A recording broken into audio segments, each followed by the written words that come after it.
This video demonstrates a procedure for generating three-dimensional cultures that allow pancreatic-like progenitors to differentiate into insulin-expressing colonies.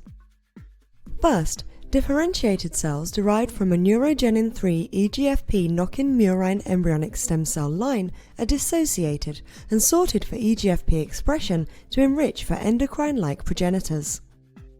The EGFP-positive sorted single cells are plated into a semi-solid media containing Matrigel and growth factors.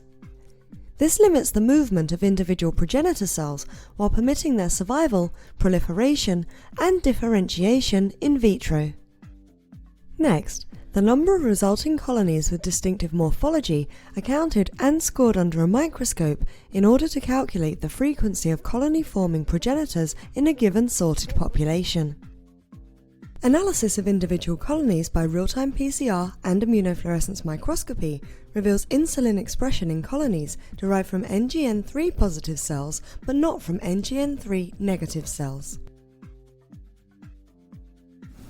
The main advantage of using this technique over existing techniques such as pancreatospheres in suspension culture is that this technique allows for a larger amount of cells to be examined simultaneously at one time for their intrinsic progenitor colony forming ability.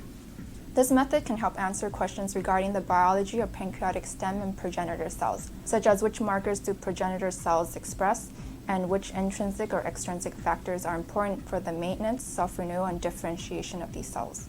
The implications of this technique can extend towards the therapy of type 1 diabetes because if the pancreatic progenitor cells can be identified